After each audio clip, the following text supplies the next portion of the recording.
Where are we gonna want to go? Running back or wide receiver? We could do running back. Yeah, let's do running back. Running back.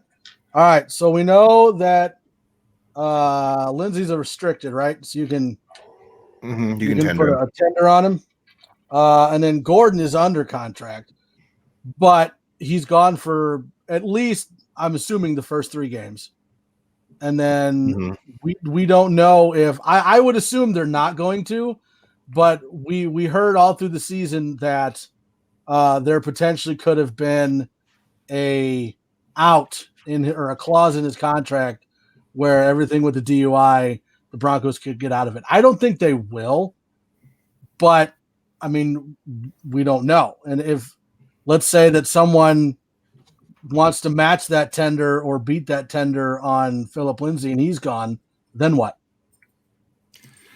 Well, you know what? And I think it was Boggins who said this, that he wouldn't mind the Broncos going after Najee Harris if he was still up on the board. And at first I was kind of like, I don't think so. We have other needs. But after thinking about it, if the Broncos went ahead and did something like, move Lindsey and keep Melvin Gordon on board, I'd be okay with it. But it's a really big gamble, to be honest with you. And since I don't watch college football, I don't have highlights. I go by what I hear analysts and social media say. But I know his name has come up a lot in the last couple of weeks leading up to the national championship game.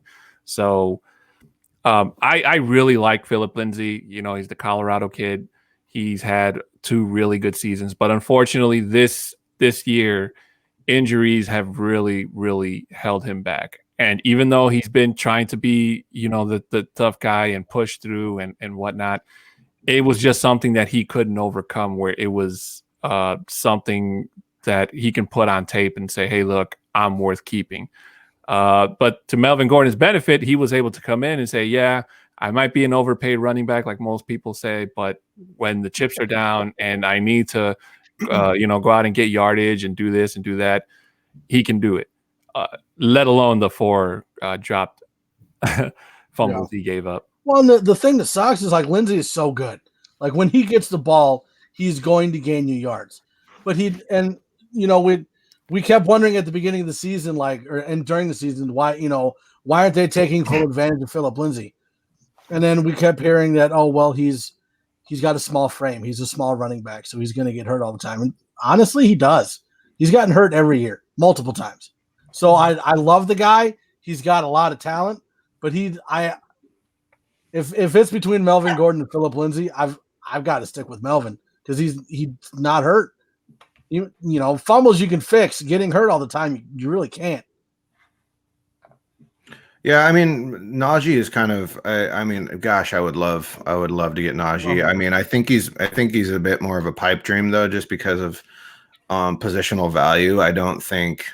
Could we get him at 9? Absolutely. There's no one that's going to pick him before 9, but I feel like he's more of a tail end of the first round, and unless we trade back up to get him, or he somehow falls to us in the second, which doubtful. I don't think we would, but I definitely could see ourselves potentially in the second or third round going after a running back, because I think it's going to become more of a need than people.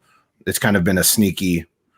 The sneaky need that no one's really talked about that much, but I mean, we might not re-sign Philip Lindsay. We might not tender Philip Lindsay because I mean, Peyton knows nothing of the Colorado kid, right? Like he knows nothing of it, and so I don't think there's going to be any emotional attachment to that whatsoever. Melvin Gordon's not even going to be playing for us for at least first 3-4 games.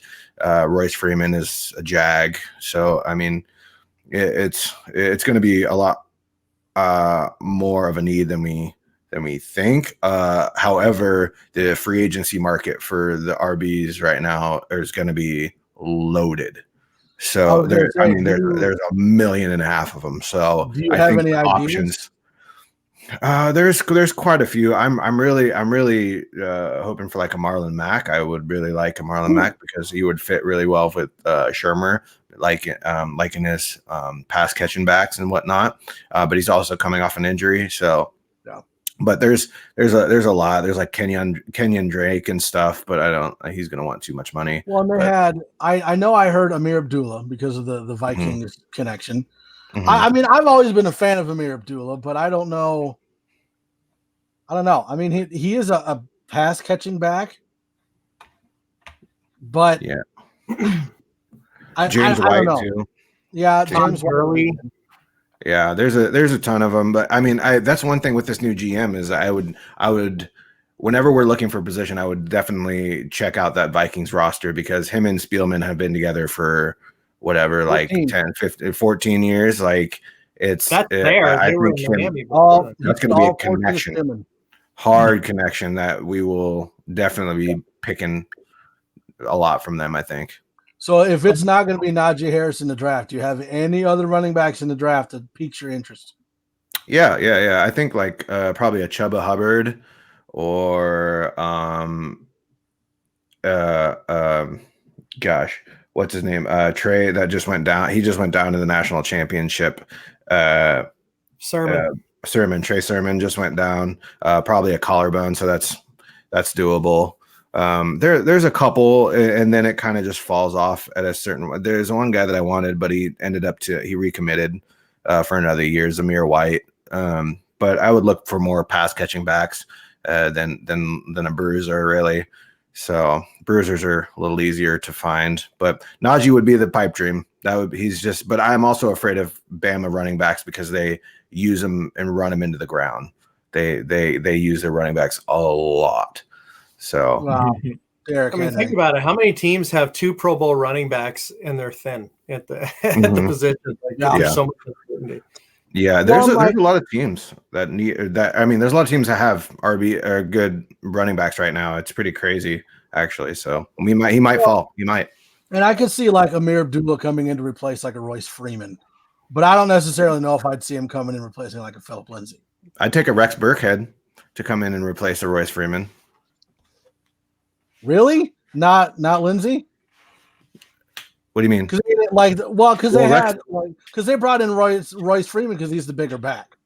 That's what I'm saying. Rex Burkhead is the bigger back instead of like I would rather have Rex Burkhead than I would have Royce Freeman.